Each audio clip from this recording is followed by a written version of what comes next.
کرتے ہیں کہ جب وہاں سوال پوچھا جائے من رب کا، تو اللہ تعالیٰ اپنی توفیق سے، اپنے کرم سے، اپنے فضل سے ہماری زبان مبارک کے اوپر وہ کلمات جاری کر دے، ربی اللہ، میرا رب اللہ ہے۔ اور آپ دیکھیے نا، کوئی بندہ اگر اپنے آپ کو اللہ کا بندہ سمجھتے ہوئے، اس کو اپنا رب مانتے ہوئے، وہ 5 مرتبہ ظاہر کرتا ہے 5 وقت کی نماز ادا کر کے کہ وہ اللہ کا بندہ ہے اور اللہ اس کا رب ہے، لہذا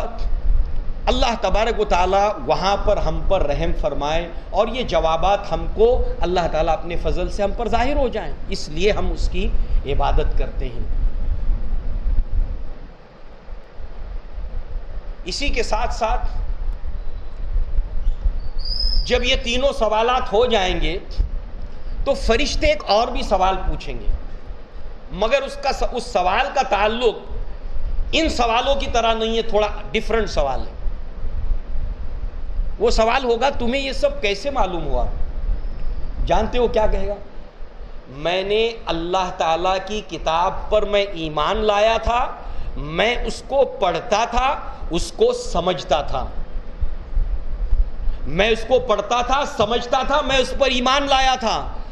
اب یہ اللہ کی کتاب کو ہم دنیا میں پڑھتے ہیں، اس کو سمجھتے ہیں، یہ کتاب ہم کو کیا بتاتی ہے؟ ہدی للمتقین، متقیوں کو سیدھا راستہ دکھاتی ہے۔ یہ کتاب میں پڑھتا تھا، سمجھتا تھا اور اس کے مطابق زندگی گزارتا تھا۔ قیامت کے دن اللہ تبارک و تعالی، جب اللہ تعالیٰ نے آدم کا اور ابلیس کا ذکر قرآن مجید میں 7 مقامات کے اوپر کیا، ان میں سے ایک جگہ پر اللہ تعالیٰ نے فرمایا کہ جب جب میری طرف سے تمہارے پاس میرے نبی اور رسول آئیں گے، جو کوئی ان کی پیروی کرے گا، اور دوسری جگہ میری طرف سے جو ہدایات اور احکام آئیں گے کتاب کی صورت میں، رسول کی صورت میں، کتاب کی صورت میں، رسول کی صورت میں، جو رسول کی اتباع کرے گا، جو کتاب کی پیروی کرے گا، تمہیں یہ سب کیسے معلوم ہوا؟ میں اللہ کی کتاب پر ایمان لایا تھا اور اس کے مطابق میں اس کو سمجھتا تھا۔ تمہارا رسول کون ہے؟ محمد رسول اللہ صلی اللہ علیہ وسلم۔ تو لہٰذا اللہ نے فرمایا جب جب میرے رسول آئیں گے، کتابیں میں ان کی طرف نازل کروں گا، تو جو کوئی اس کی پیروی کرتے ہوئے زندگی گزارے گا، فلا خوف علیہم ولا ہم یحزنون، نہ ان کو کوئی خوف ہوگا، نہ ان کو کوئی ملال اور افسوس ہوگا۔ اچھا، جب 2 سوالات ہو جائیں گے تو تیسرے سوال سے پہلے ایک ایونٹ اور ہوگا، وہاں پر تیسرا ایونٹ ایک اور ہوگا۔ وہ کیا ہے کہ اس کو ایسے محسوس ہوگا، اللہ کے نبی نے فرمایا قبر میں، جیسے عصر کی نماز کا وقت ہے۔ دیکھیے، عصر کی نماز کا وقت ہے، اللہ تعالیٰ نے خاص طور سے اس نماز کا ذکر صلاۃ الوسطیٰ کہہ کر علیحدہ سے اس کا ذکر کیا، یعنی اس کی فضیلت، اس کا مقام، اس کا مرتبہ بتایا گیا۔ احادیث عصر کی نماز کو لے کر بہت سی آئی ہیں، لہٰذا جو ہے وہ اس کو ایسے محسوس ہوگا جیسے عصر کی نماز کا وقت ہے۔ اور آپ دیکھیے، یہ 2 بیچ کی نماز ہے، یعنی دن جو ہے وہ اپنے اختتام کے اوپر ہوتا ہے اور رات آنے والی ہوتی ہے، اس کے بیچ میں یہ نماز آتی ہے۔ رات قریب ہے، دن کا بڑا حصہ جا چکا ہے، صلاۃ الوسطیٰ۔ اور دوسرے 2 نمازیں پہلے ہیں، فجر ظہر، اور 2 نمازیں بعد ہے، مغرب عشاء، اس اعتبار سے بھی صلاۃ الوسطیٰ۔ اور یہ وقت بڑی تیزی سے گزرتا ہے، اور دنیا میں یہ وقت بہت فاسٹ ہوتا ہے، دنیا کی سپیڈ بڑھ جاتی ہے، کاروباری جلدی جلدی کام سمیٹنے میں، ابھی دکان بند ہونے کا وقت ہے، ابھی سارا وقت ہے، اس کے اندر شیطان غفلت کا شکار کر دیتا ہے اور انسان کی نماز ضائع ہو جاتی ہے۔ اس کو یہ نماز ایسے محسوس ہوگا جیسے یہ وقت ہے۔ تو جس نے عصر کی نماز کا اتنا خیال رکھا ہوگا، باقی کا تو رکھے گا، لہذا وہ کہے گا کہ ذرا رکو رکو، مجھے نماز پڑھ لینے دو۔ اب وہ دنیا میں عادت تھی اس کو، بے نمازی ایسے جیسے نماز پڑھنے والا جب اس کی نماز کا وقت ہوتا ہے وہ ایسے تڑپنے لگتا ہے جیسے مچھلی جو ہوتی ہے پانی کے بغیر تڑپتی ہے، ایسے بے چین ہوتا ہے، کہیں مسجد ہے کہیں مسجد ہے۔ اسی لیے اللہ نے قرآن مجید میں حکم دیا فی بیوت اذن اللہ ان ترفع ویذکر فیہا اسمہ یسبح لہ فیہا بالغدو والآصال، کہ وہ جوان مرد انہیں غافل نہیں کرتی دنیا کی تجارت اور لین دین اللہ کی یاد سے۔ لہٰذا اللہ نے ان گھروں کو اونچا کرنے کا حکم دیا فی بیوت اذن اللہ ان ترفع،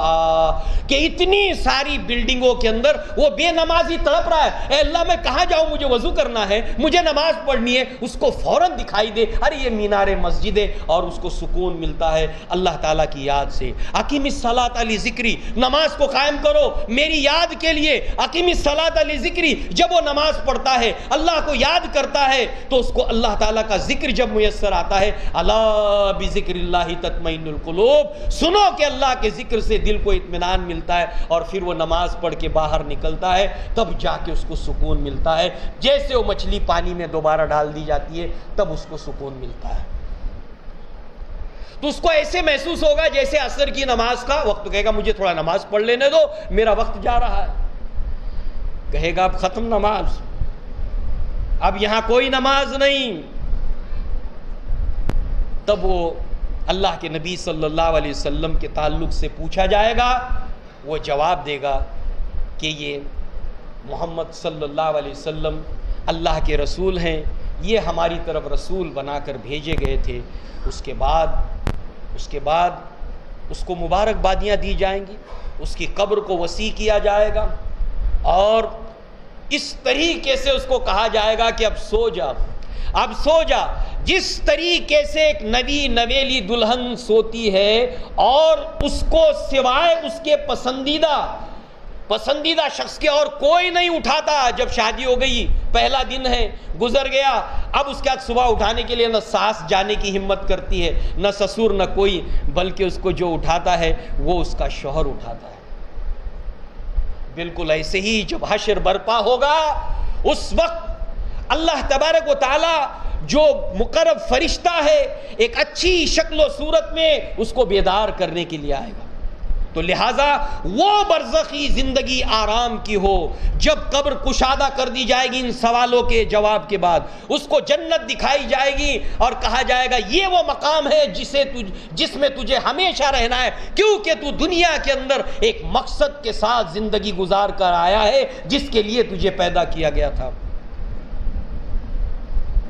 اور یہ وہ جہنم ہے جس سے اللہ نے تجھے بچا لیا۔ اس وقت وہ کہے گا یا ربی اقیم الساعہ، اے میرے رب قیامت کو جلدی قائم کر دے، تو وہ برزخی زندگی آرام کی ہو جائے، اس لیے ہم اللہ کی عبادت کرتے ہیں۔ پھر حشر کی مشکلات ہیں، پھر قیامت کی مشکلات ہیں، ان تمام مقامات کے اوپر اللہ کے وہ بندے جنہوں نے اللہ کی عبادت کرتے ہوئے زندگی گزاری تھی، ان کی ساری زندگی کا معاملہ پرسکون اور آرام دہ ہوتا چلا جائے گا، اور اس طریقے سے جو ہے وہ اللہ تبارک و تعالیٰ انہیں ہمیش کے لیے ان جنتوں کے اندر داخل کرے گا جس کے نیچے نہریں بہتی ہیں، اور وہ وہاں ہمیشہ رہیں گے، اور وہاں پر کسی طرح کی کوئی نہ بیماری ہے، نہ پریشانی ہے، نہ کسی طرح کا خوف ہے، نہ حزن ہے، اور ایسی ہمیش کی زندگی اللہ تبارک و تعالیٰ ان بندوں کو اپنے عطا کرے گا جنہوں نے اللہ تبارک و تعالیٰ کا بندہ بن کر زندگی گزاری تھی عبادت کرتے ہوئے۔ لہٰذا اس لیے ہم اللہ تبارک و تعالیٰ کی